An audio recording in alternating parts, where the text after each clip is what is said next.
In this video, I'm going to show you how to lose weight even if you have a busy schedule. Because I get it, we're all busy. Time is this one thing that we never seem to have enough of. I'm here to tell you that you can still lose weight even if you're extremely busy. You can have it all, you just have to pull the right levers and focus on the right things. These are the exact same tips that I give to all my coaching clients, and they've all gone to see some amazing results. So you know it works. And if you want to work with me, you can book a free consultation by checking out the link somewhere at the top or in the description below. Before we get started, don't forget to give this video a like, subscribe to my channel, and hit the bell to get notified every time I post a new video every week. It really helps support my channel. All right, let's get into it.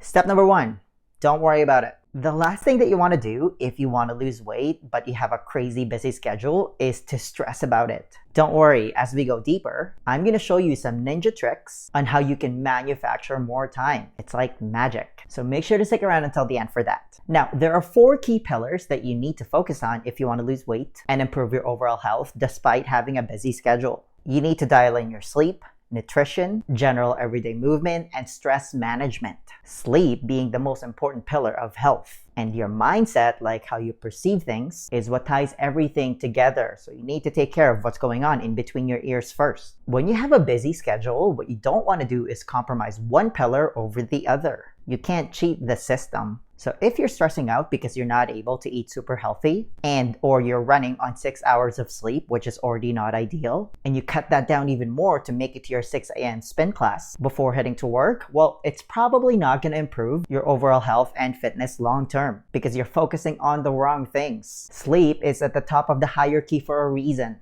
It's more important than diet and exercise combined. So you need to protect it at all costs. That's honestly why I don't work with people that does night shift work. Because in 2019, the IR concluded that night shift work is probably carcinogenic to humans. So there's that. My point is cutting your sleep even more to get your workout in isn't going to help you as much as just getting as much sleep as you can. That's why I always tell my coaching clients that if the choice is between you getting an extra hour of sleep versus getting in an extra workout, I will always prioritize sleep because it's so much easier to make up for missed time at the gym. Plus, doing spin or other cardio-based group fitness class isn't the most efficient use of your precious time anyway. It could even start working against your weight loss goals if you do too much of it.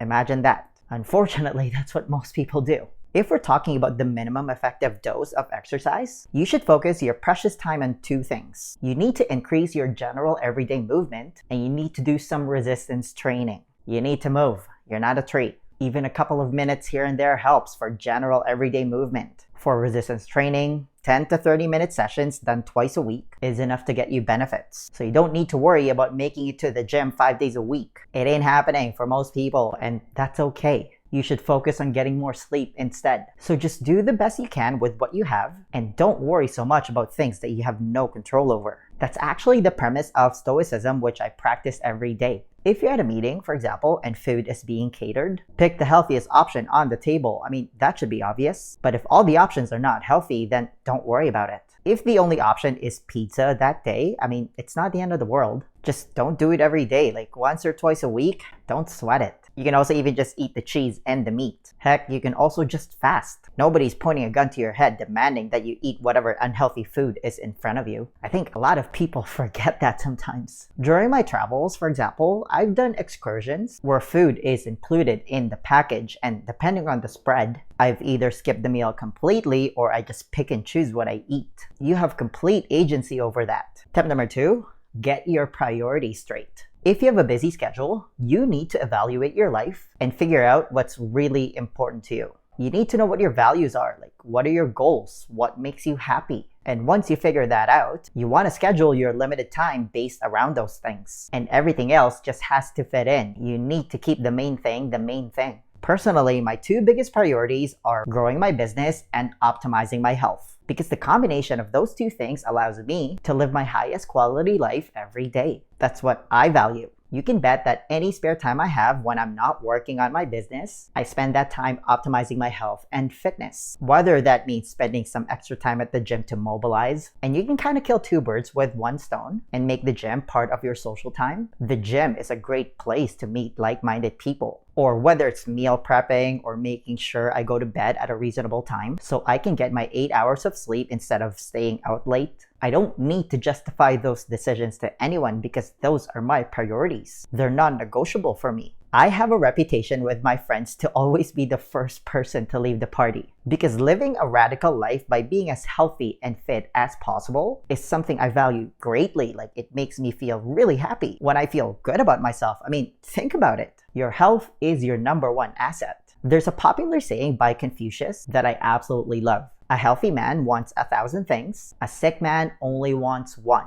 This is why I will never apologize for being obsessed with my priorities, and neither should you. Positive obsession is a gift. It's not something to be suppressed. Like, most people are so worried about balance, they never figure out how great it feels to be obsessed. What I'm trying to say is that health is wealth. So if you can figure out how to put your health and fitness as one of your top priorities, and you should, then you can make sure that any free time you have is spent improving it. Tip number 3, focus on the 90% so you're not sweating the 10%.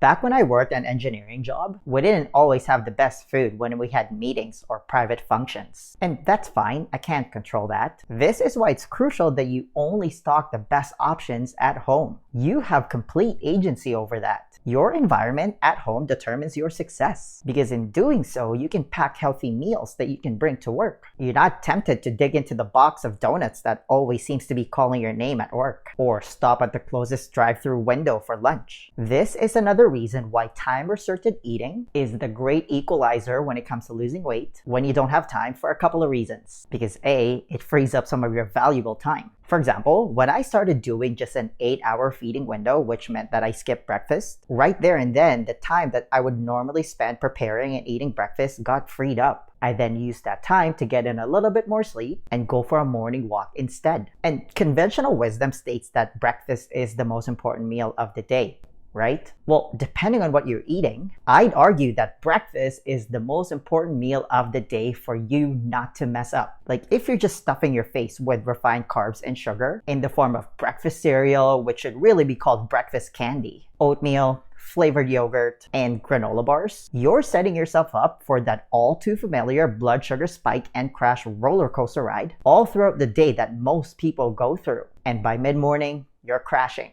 You're way better off skipping breakfast completely if that's the case. Listen, I'm not saying that you shouldn't eat breakfast, but if you are, it needs to be animal protein centric. Bacon and eggs all day. And B, time-restricted feeding works because all temptations go away. When you're not scheduled to eat until a certain time, it gives you boundaries. The answer becomes obvious to all temptations. It's a hot negative. So if there's garbage food in front of you, that's okay. You can simply say no. You don't even have to think whether you should have it or not because you're not supposed to eat yet. It's also a great conversation starter. You kind of become this rebel outlier. Tip number 4, make appointments with yourself and honor it, especially when it comes to working on your health and fitness. And most people are super flaky when it comes to this. Whether that's getting in a quick workout when you're finished work, or making sure you get in your workouts on the weekend before making plans with other people. And again, you don't even have to go to the gym. You can just work out at home. Maybe you make appointments with yourself to go for multiple 10 to 15-minute walks throughout the day. I've never met anyone who didn't feel better after moving their body. If it's not part of your routine, you can practice habit stacking. Anchor your walks with an existing habit. You can go for a walk after every meal, for example. Maybe by 11 o'clock every night, it's lights out. Again, that's me, by the way. Whenever I go out, I don't care what's happening. I always leave early so I can get my 8 hours of sleep. I also try to go to bed at the same time every night, for that matter. That way, I don't have social jet lag the next day. You want to schedule it so you don't really have an excuse not to do it. It's just something that's part of your day. That's how it becomes a habit. Don't ghost yourself. Tip number 5, learn to be good at saying no. This is your new superpower moving forward because you can always make more money, but you can't make more time. If you want any chance of achieving your weight loss goals, you can't be afraid to say no to other people. More importantly, you need to be able to say no to yourself. Like, if you get invited to a couple of parties during the week, but you know that those precious party hours would be better served putting back to yourself, whether that's getting in a workout, meal prepping, catching up on sleep, having a little me time so you're not always high-strung from life, or anything that brings you closer to your goals, you need to learn how to say no. Focus on yourself first. Heck, I said no to my sister when she asked my help to move because I don't even do that stuff. I hire cleaners and movers. The oxygen mask analogy is a perfect example of this. You need to save yourself first. Put your mask on first before helping your neighbor because you can't give what you don't have. And I understand that this might not apply to everyone, but if you've been working so much and you have some disposable income, use some of that money to buy back some of your time. Again, one of the best things I've done, for example, is to hire cleaners. Your time is way better served doing more important things. If you have kids, for example, spend a couple of bucks and hire a babysitter so you can have some alone time. Even a couple hours to yourself can make all the difference. If you don't have time to prepare healthy meals, sign up with a meal prep company or pay your neighbor or relative to cook for you. This is why I cringe whenever I hear people say, oh, my family comes first, and they start sacrificing time they would normally spend on themselves. All self-care goes out the window. This is unfortunately when you see parents become a shell of their former selves because they're always operating at a deficit. They used to take care of themselves, then it stops happening because it's all about your kid now, and you see this all the time. Like, no, you come first. If you're not happy, or worse, you get sick, you're no good to anyone, let alone your kids. Also, can you tell that I don't have kids? But again, you can't give what you don't have. When you're already short on time, you can't really afford to do extra stuff that doesn't add value to your life. You need to set boundaries, even with your kids. Tip number 6, move things around to manufacture time. Here's the thing.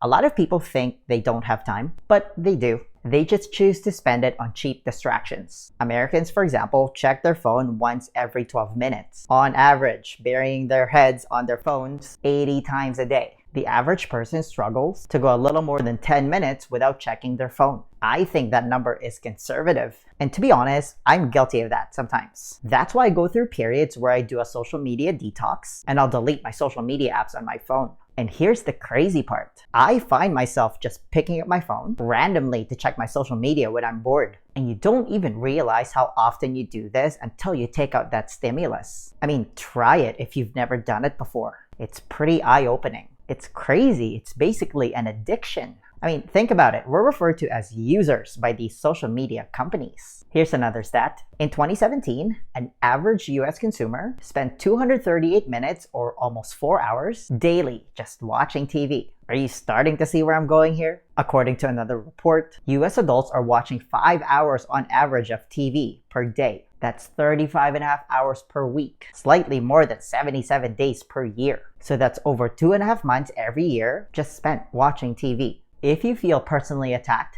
good. That's the point. Listen, it would be hypocritical of me to tell you to stop watching TV completely. I mean, I personally don't own a TV, but I watch my fair share of Netflix on my laptop. But if you just take a little bit of time that you spend daily on your phone and your TV and invest it in your health and fitness, then that completely takes away any excuse that you don't have time. You'll also get a way better return on your investment in the form of improved quality of life. This is the hard work that most people aren't willing to do. But you have to realize that being sick is also hard, so choose your hard. At the end of the day, we make time for what's important to us. We're all given the same 24 hours. It's really all about how you choose to spend it.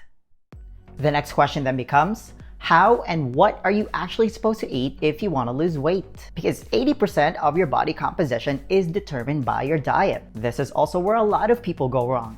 Do you have a proven plan that you can follow? To help you with that, I want to give you a free copy of my Lean Body Blueprint. This is how I was finally able to get rid of all my stubborn fat without depriving myself of my favorite foods or spending countless hours doing cardio. It's a simple and proven 4-step process specifically designed for busy professionals like you, and it's also the exact same blueprint that I teach to all my coaching clients, and they've all gone to see some amazing results. If you want to be the next success story, then download your free copy of the Lean Body Blueprint right now. There's going to be a link somewhere at the top here or in the description box. Just click on it, type in your email, and I'll send it to you right away. Hey, give this video a thumbs up if you enjoyed it and share it with your friends. Please subscribe to my channel if you haven't already. I post a new video every week, and feel free to comment below if you have any questions about this video. All right, I'll see you in the next one.